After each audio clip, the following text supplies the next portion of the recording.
swirling headwinds and ever-increasing business pressure, our keynote speaker will share his thoughts on what it takes to lead a winning marketing organization. He will talk about how to make sense of the seemingly conflicting trends we are witnessing these days, the implication of the future of marketing, and how marketers will need to lean in to reassert their role in delivering on the CEO's growth agenda. And for this session, we are humbled to have with us Mr. Luke Paskalis, President and Chief Operating Officer of MMA Global. As a long-standing industry practitioner with a track record for advocating for and catalyzing the advancement of the art and science of marketing, Paskalis brings a wealth of practical knowledge about the opportunities facing marketers today and the obstacles they may encounter as they skate away from what's familiar to respond to those opportunities. Without any further ado, please join me in welcoming Mr. Luke Paskalis. Wow, thank you very much, Nisha. That was an incredibly generous introduction. Very much appreciate it. So good afternoon, everyone. It's a pleasure to join you for day 2 of MMA Impact India. I'm coming to you live from New York City, where it's a little before 4 in the morning. So good morning to you all too. A bit about me for context before I dive into my remarks. About 10 years ago, I became a member of the MMA North American board and ultimately served as its chairman from 2016 to 2018. As soon as that wrapped up, I was asked by our CEO, Greg Stewart, to stand up the Global Media and Data Board, which I chaired until October of last year when I joined the MMA as president and COO. Professionally, I spent more than 3 decades on the client side, predominantly in roles that were centered around communications, planning, media buying, et cetera. I did that in the financial services category for the last 16 years. And prior to that, I did the same in the alcoholic beverage category here in the United States. So I spent a lot of time in regulated industries. Most recently, I served as the Senior Vice President of Global Communication Strategy, Media Investment, and Marketing Data Enablement at Bank of America, the second largest bank in the United States by assets under management. So while I was in that role for approximately 8 years, one of the many benefits that came with it was the opportunity to work directly with your previous keynote, Rashad Tabakawala. He helped my team and I overcome many challenges and take advantage of many opportunities as he was fearless about the future. And in that process, he became a mentor and a friend. And it's a bucket list event for me to speak at the same conference that he spoke at, although I don't think I ever would want to follow him, but we're going to try that anyhow. In the spirit of speaking after Rashad and with the agenda that Nisha laid out for today, I'd like to examine some of the specific implications of Rashad's remarks on how we're going to shape the next 3 to 5 years of the marketing industry, and also highlight how MMA Global is on the forefront of what increasingly feels more like a revolution, frankly, than an evolution from the point which I started my career in marketing in the summer of 1989. So in his earlier remarks, Rashad spoke about the empowered consumer, a consumer that does not define himself or herself by the relationship with a brand or some specific task. He mentioned P&G and they're in the dirt business. I wonder if they think about it that way. But we don't think about it as the task that P&G solves for the consumer. I think that's hard to hear for some of us who really believe in the ability to create brand love. But if you think about your relationship with brands, it's even harder to imagine an argument to that. The fact of the matter is brands have a utilitarian role in our lifestyle, in our life, but we might trust the brand, but we might not love the brand. And that, I think, is something marketers have to wrestle with as we move forward. Rashad also clearly laid out the task for modern marketers. He said today, experiences, purposes, and employee joy matter more than building brands. How many of us felt that simultaneously contradictory set of emotions, both relief and dread, as Rashad spoke about this empowered consumer, that has really raised the expectation on marketing and discounted a great many of what I would describe as our industries, as the marketing industry's legacy superpowers in the bargain?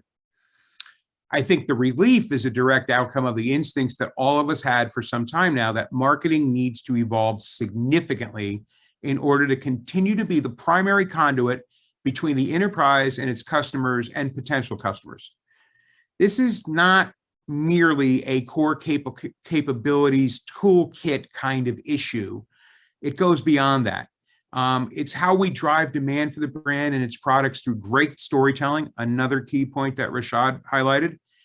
That storytelling is both more personal and purposeful than great advertising. I've said for many years now that the future of marketing comes down to 4 words: great stories well told.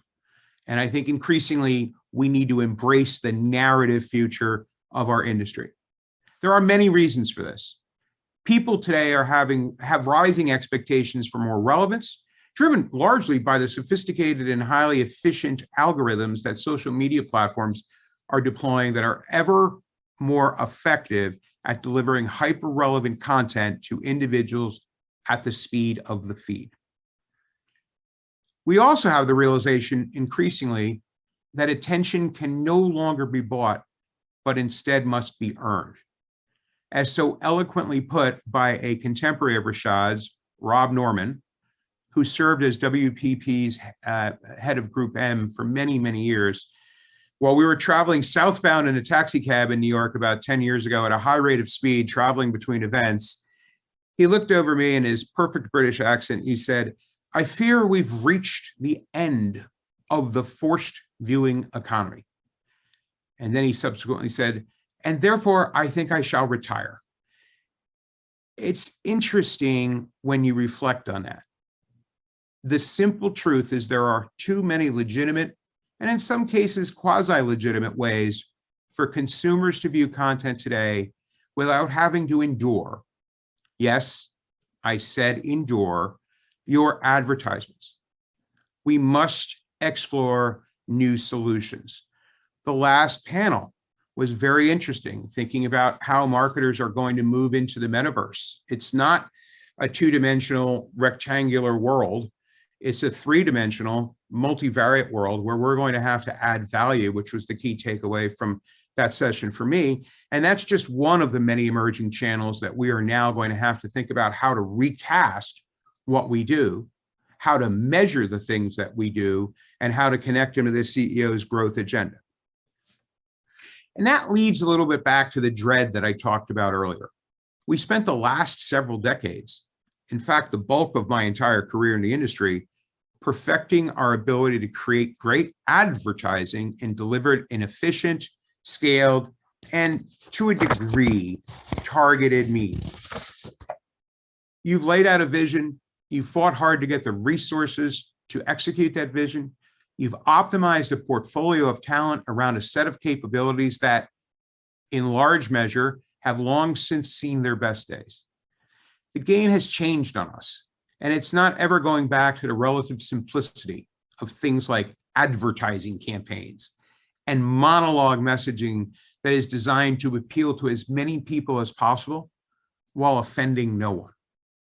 Perhaps, most heartbreaking of all, you've worked to refine these KPIs of success with these time-worn tactics and sold them hard to your peers in the enterprise, particularly the CFO's office, who perhaps begrudgingly at first have now finally embraced these KPI benchmarks, and they actually are looking at how you deliver against them, which drives everything from the budget you'll get next year to the bonus that you'll get at the end of this year. Now we have to blow all of that up. It sounds a little exhausting, doesn't it? But it's time, and I would argue it's an opportunity, to reimagine the role of marketing, the contribution of marketing, and the modalities of marketing, as well as what's in the marketing stack, with the realization that the rates of change and adaptation will be cycling ever faster, and that there may never be a new status quo or BAU, business as usual process, ever again. How do you continuously reinvent marketing while working hard to squeeze cost and efficiency out of the system? At MMA Global, we are doing truly groundbreaking work in our marketing organization think tank, and we can now tell you exactly how much financial opportunity is being left on the table when your marketing organization is not aligned to your enterprise business strategy and the role that marketing now needs to play to deliver that CEO's growth agenda. The results are eye-popping. In the end, we are skating away from what is familiar and being urged to be agents of great change. What an exciting and invigorating time to be a marketer. So Rashad sees all of this as the renaissance of marketing. I think he may have actually borrowed that line from me. I couldn't possibly agree with him more, however. The rules that have constrained this industry pushed us ever farther down the purchase funnel and made inspirational marketing the exception when, in fact, it used to be the rule, are no longer as relevant as they once were. Those rules may have served us well for decades, but consumers have changed the game and the expectation and are now dictating a new set of KPIs.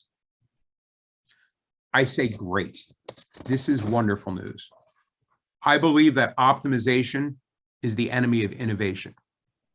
We've spent far too much energy optimizing against the old rules versus innovating for the future.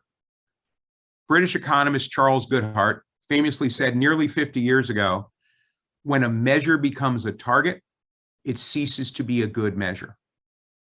Let's all agree that measures of the past should not become the targets of the future, and that we are entering the age of experimentation in marketing. And that's a great thing.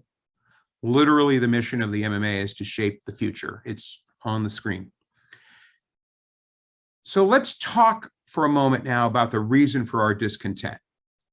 We've just heard how the most forward-thinking companies have significantly expanded the role of the CMO to include everything from experience design, customer service, growth initiatives, data strategy, all that reflect this new and expanded landscape.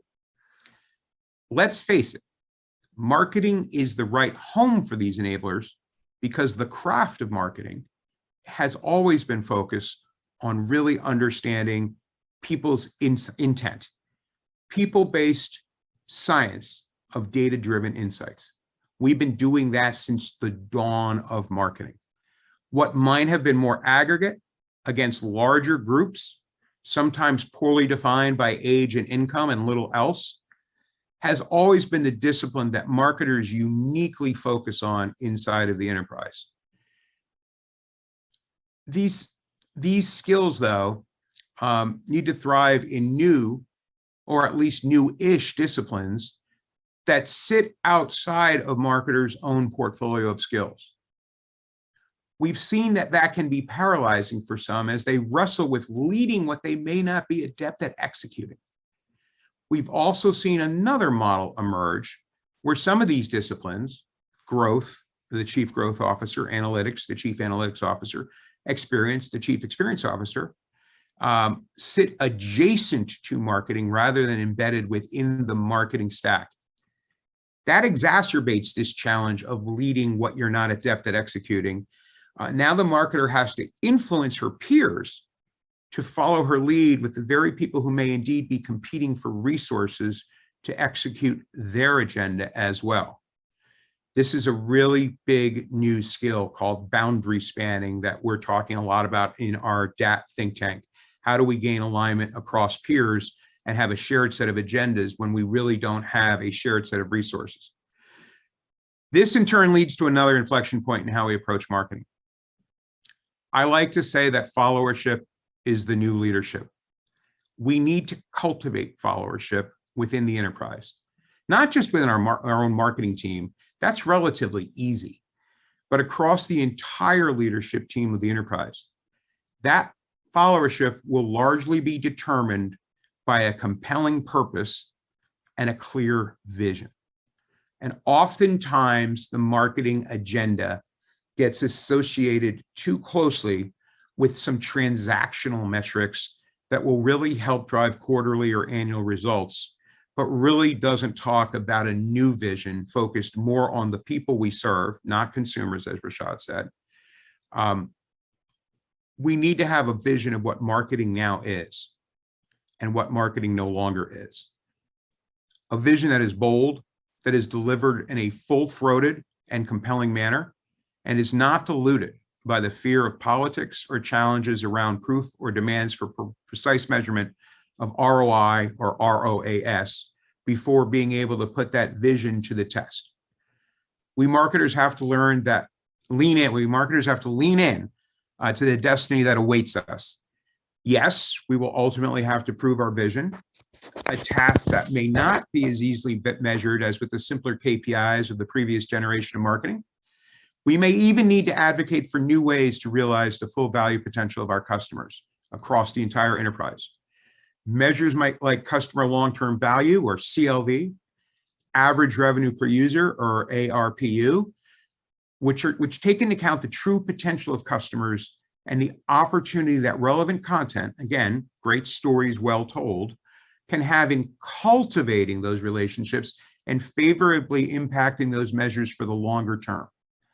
We may need to redefine our engagement model away from targeting and toward cultivating those customers and best prospects. That's a really interesting idea when you think of what we've been doing for the last 30 years. Along the way, we may indeed end up retiring ROAS, return on advertising spend, a measure that I was never particularly fond of, in favor of ROR, return on relationship, a measure where we are ultimately optimizing people, not channels or products or things that are ultimately tools on the journey to build customer engagement that drives customer loyalty and advocacy. Perhaps my favorite quote of Rashaj, which I've heard him recite often, is that people choose with their hearts and use numbers to justify what they do. Content that moves people is content that moves product. He mentioned that in his session. This is a clarion call for us as marketers to strike a new balance between the rational product benefits and feature sets that differentiate us from category competitors and the emotional reasons to believe that elevate us to world-class marketers who create demand by creating compelling customers to want to do business with us because of the values we represent and the principles we operate the business with. This has led the MMA to embark on one of our most ambitious journeys to date, an initiative we call Brand as Performance, or BAP. We love acronyms, as you know. In this work, which is on in the field now, we are endeavoring to precisely learn the impact of brand demand on down funnel outcomes.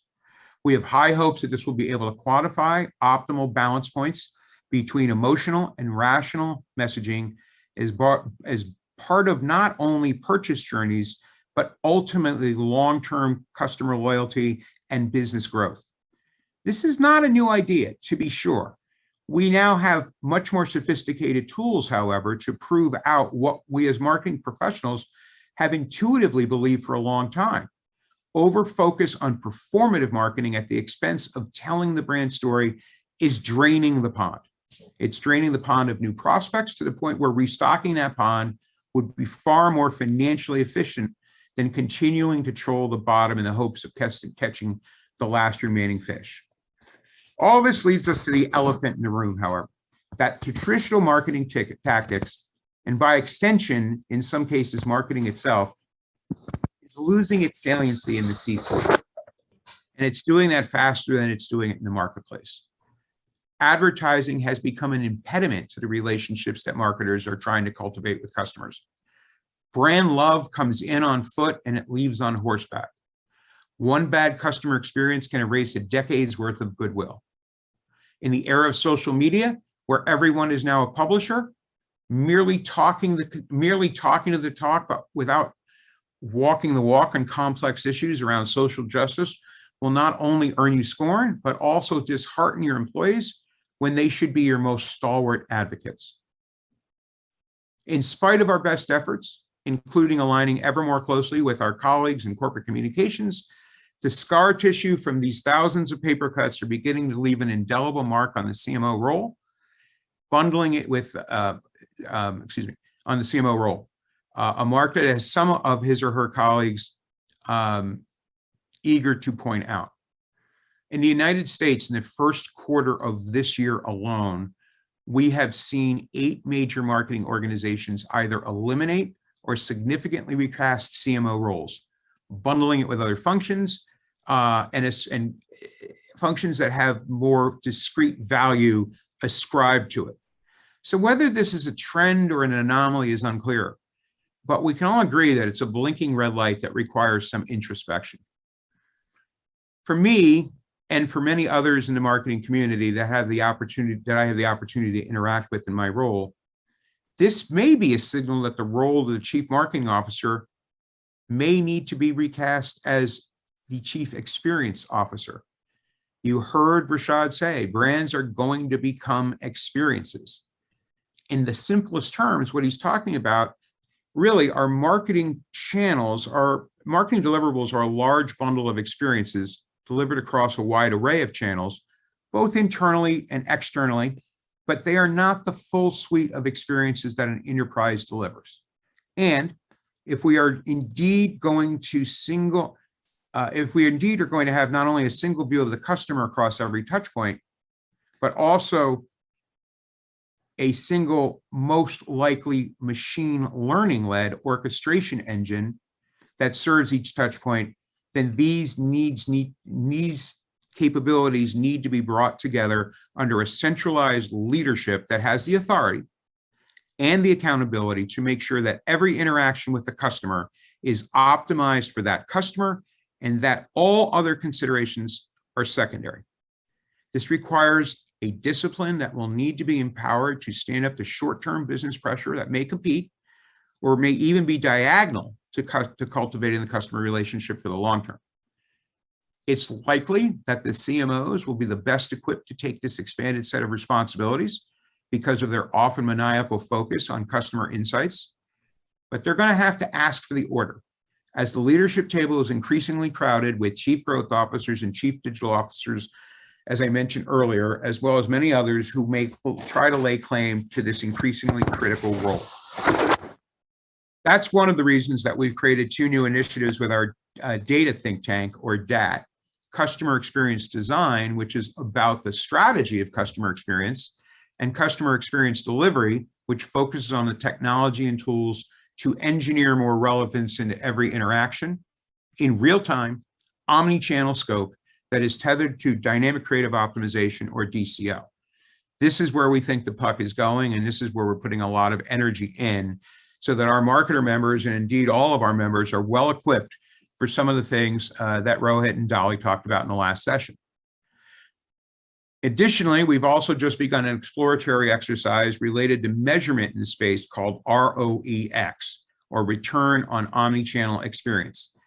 This work, which is being led by our own Rex Briggs, generally considered to be the father of modern attribution, will, in its ultimate manifestation, actually demonstrate that optimizing the customer experience across all channels and touch points versus single channel optimization will yield a considerably higher ROI. Quick analysis by Rex during the scoping phase of this work led us to conclude that we may see an increase on performance as much as 35 to 60%, depending on your KPI of choice. We are incredibly excited about the potential of this work to finally make a compelling business case for uniting experiences under a single orchestration model, which is tethered to real-time dynamic creative capability, all in the service of optimizing the customer by ensuring that every interaction is relevant and valuable and not disruptive. So, in closing, I want to congratulate each of you. You are on the precipice of a bold new world, a world where you will be driving the experimentation that tears up the old rulebook of marketing and writes the first draft of the rulebook of customer experience. Customer experiences that put the customer squarely in the center and push other considerations into a framework focused on actually cultivating that relationship by ensuring every message is relevant and valuable and signals to the consumer how much we value the relationship we have with him or her. MMA Global is truly focused on the future and helping our members thrive in that new reality. Our hope is that marketers who are in attendance today will go forth and be bold. Inspire your teams to take risks, encourage them to learn from their failures, and accept that intuition may be your best guide in these coming years of turmoil and great change in our industry. As leaders, it will be your job to deliver a narrative that connects all of these experiential activities much in experimental phases today, and the subsequent scale tactics that come from them to the CEO's growth agenda. Your best friends on this journey, as you well know, will be your chief financial officers and your heads of analytics. They will empower and fuel your vision and restore marketing to its rightful place in the C-suite. Thank you for your time and attention this afternoon. I hope at least some of these remarks resonated and maybe perhaps inspired you to engage your teams next week on how best to reorient for the future and for customer experience. I look forward to taking your questions. Thank you. Thank you so much, Lou, for that wonderful and insightful segment. I'm sure our marketeers have a lot of key takeaways from the session, which they will implement to evolve into winning marketing organizations. Thank you so very much. On that note, before I ask the two questions that I've received, a humble request to all our viewers to kindly post their questions for Lou in the Ask a Question tab. Let's move forward with the very first question, which is by Ms. Gitanjali Bhattacharjee, Executive Director, Africa, India, and Middle East, Advisory Services EY. Her question is, to your point on the CMO role being de-emphasized, how can the ecosystem of advisors, agencies, and councils equip organizations to manage the shift from CMO to CIO, CTO, CGO, information technology growth all at one time? It's a wonderful question, and I've experienced this both inside the marketing organization and more recently here at MMA Global. I think it comes down to three fundamental things. The first thing we have to do is to understand the narrative that's changing with regard to what the enterprise is doing. Are we in the business of cultivating customers for the long term, or are we just in the business of unit sales? Very much related to that is having a common currency. That common currency is probably going to be something like I mentioned earlier, customer long-term value, or perhaps average revenue per user. I particularly like CLV because it's forward-looking, whereas ARPU typically is backward-looking. The third thing, and perhaps the most important thing, we have to get past a really fundamental dynamic that's taking place. Organizations tend to agree across all the leadership table on what it is we are trying to do. We are trying to create more relevant experiences. We are trying to engineer we are trying to engineer relevance in every interaction. We're hoping to do all these things that drive customer loyalty and additional investment. We move from the what question to the how question. What needs to change? Well, Mr. Line of Business President, we need to throw out your KPIs, which are focused on the channels you own, and go to a broader set of KPIs, which are focused on the customers that the enterprise owns. There's tremendous resistance to that. The resistance comes in many forms. The most pernicious is, well, wait, these KPIs are driving a 27.357% ROI. I can't get rid of them. You don't know that your approach is going to work. So we have to agree on an experimental approach. We have to set up clean rooms. We have to agree that in those clean rooms, we're going to move to enterprise level KPIs that optimize the person, as Rashad talked about, and not the product or the channel.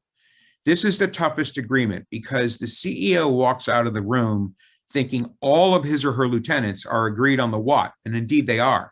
But what he or she doesn't realize is there's no agreement on the how, and that's what's paralyzing many large companies.